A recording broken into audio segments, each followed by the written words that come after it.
The things that girl has seen and heard between me and her mum, it's quite frightening.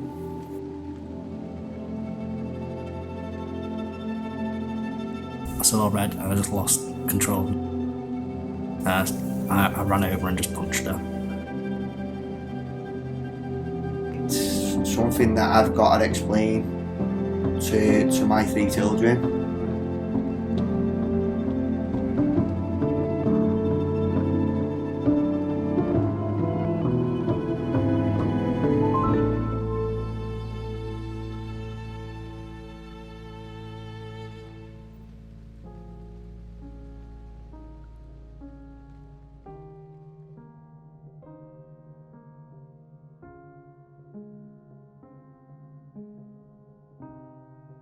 I'm one of 12, so growing up was a bit hard.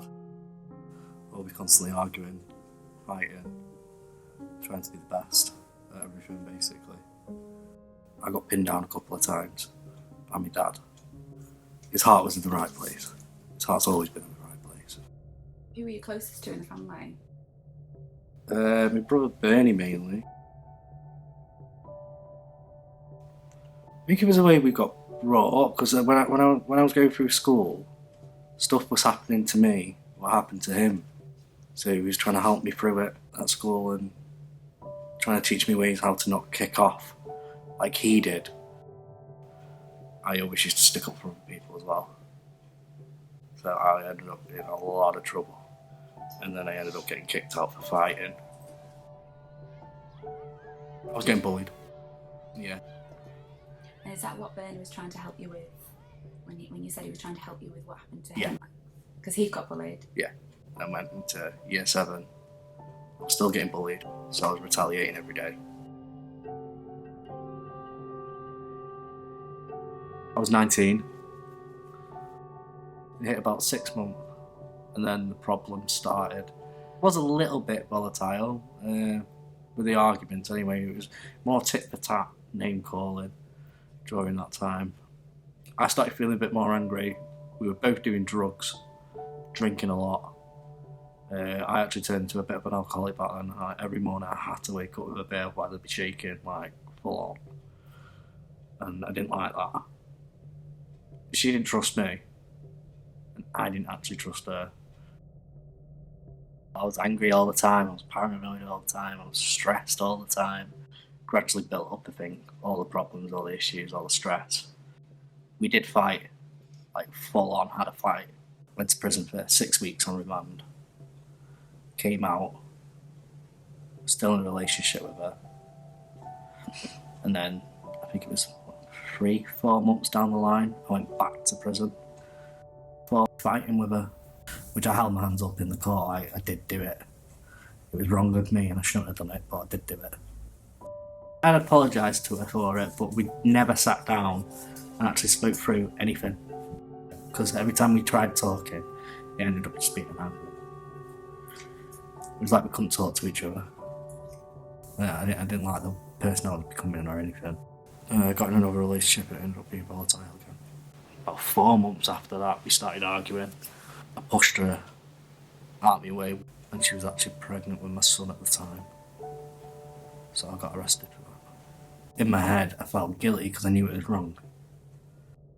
More ashamed of my behaviour. I was scared about how future relationships were going to be, how I was going to be, because I didn't respect myself anymore. So I tried taking my own life.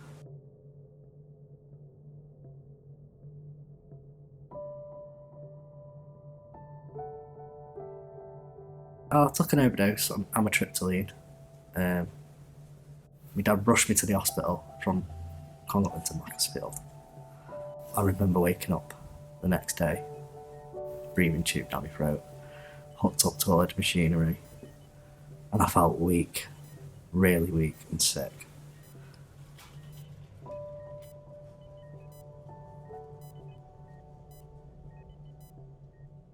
At that point when I was in the hospital and stuff, but I had no hope whatsoever, it hit me like a ton of bricks. I was like, I should have carried on.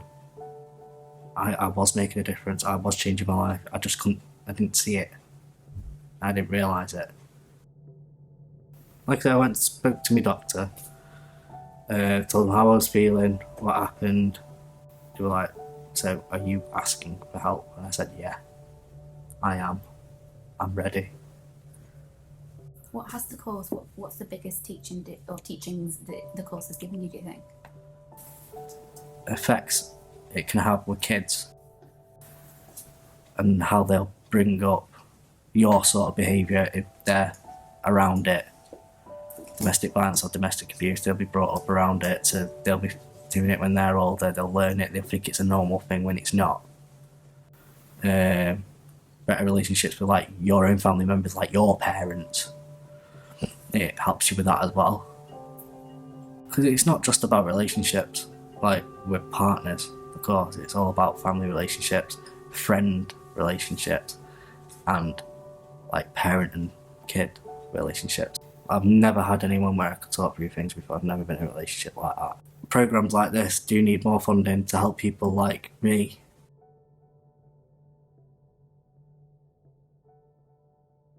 MyCWA, formerly known as Cheshire Without Abuse, has been supporting families affected by domestic abuse for over 45 years. The objective of behaviour change programmes is protecting victims and their children who've experienced domestic abuse, and we do this by offering behaviour change programmes to people who are ready to change their behaviour.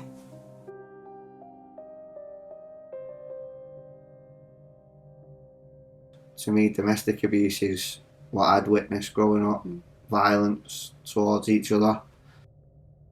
Well, I grew up with a mum and a stepdad and a sister until I was 8. She moved out, and then it was just me and my mum and my stepdad. A lot of bad times. There was domestic violence between my mum and my stepdad. My stepdad towards my mum. I had my head split open off him. My mum had a thumb broke off him. And obviously there was other fights and stuff that I'd seen or heard. But I was good in school, in primary school. And then I got to high school and it all went wrong. Throughout school, I was drinking every day.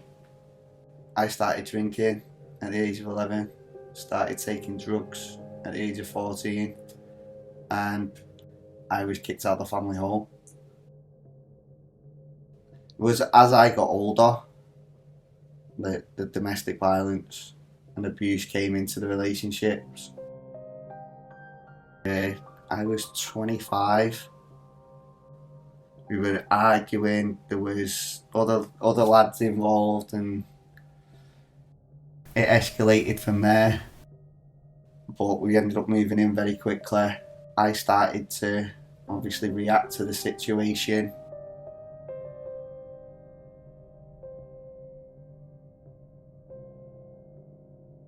I went and bought a petrol can, filled it up,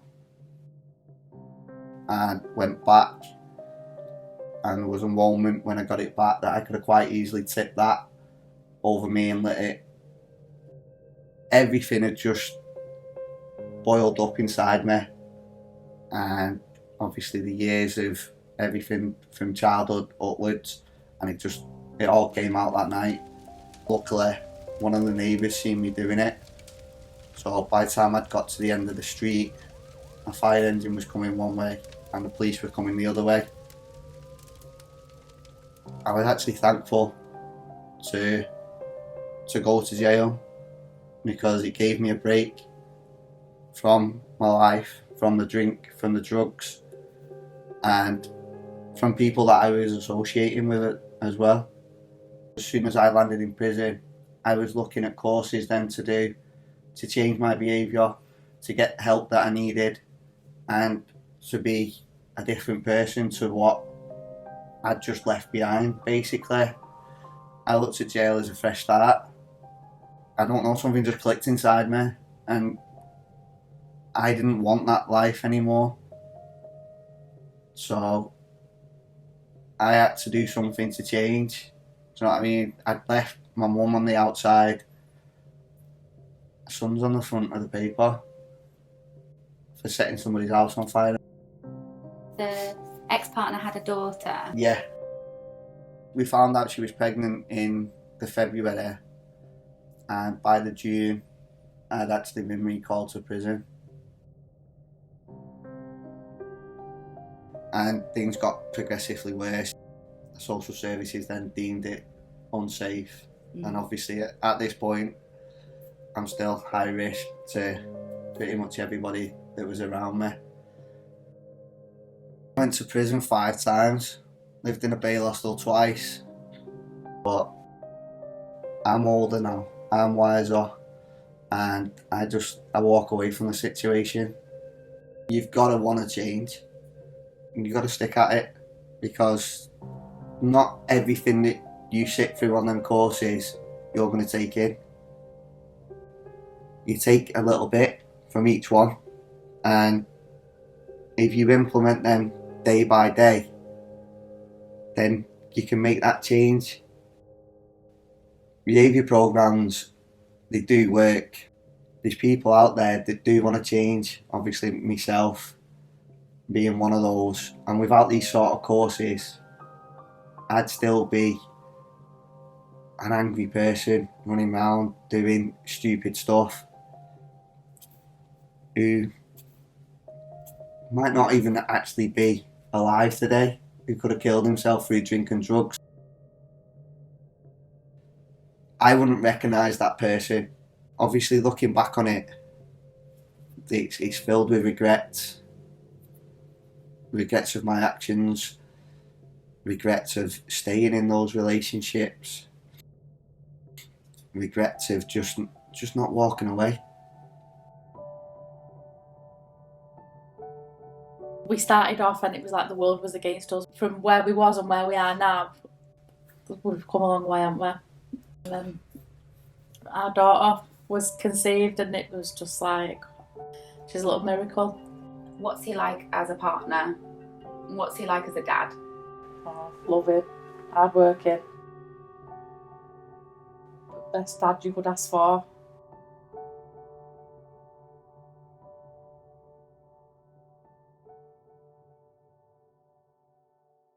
Abusive behaviour is unacceptable in any relationship, regardless of gender. And in order for an individual to come onto our behaviour change programmes, they've got to be accountable for their behaviour and want to change. The Level 1 programme is an assessment stage, and that is where we focus on individuals' patterns of abusive behaviours, and we also look at safety net strategies. So that is things like time out and calm breathing, which can prevent them from using abusive behaviours moving forward, because if they're using the time out tool, if they're not there, they can't be abusive. We then have the Level 2 programme, which is the therapeutic part of the programme, where we use CBT and DBT skills, and we delve deeper into the kind of issues around why they've used abusive behaviours, and we have topics such as sexual behaviours, emotional abuse, jealousy and isolation. MyCWA have seen life-changing improvements in the behaviours of clients who've completed our programmes.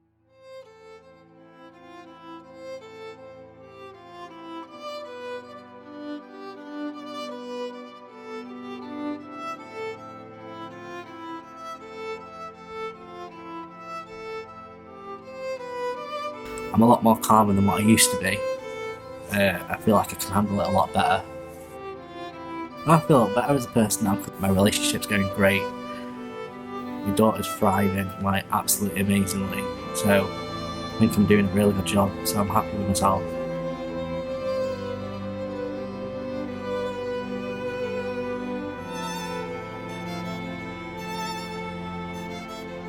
It's a regret that I've got to live with. It's something that I've got to explain to my 3 children.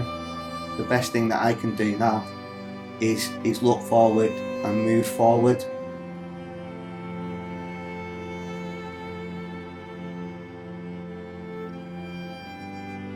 It's on me to keep this going and to keep everyone together.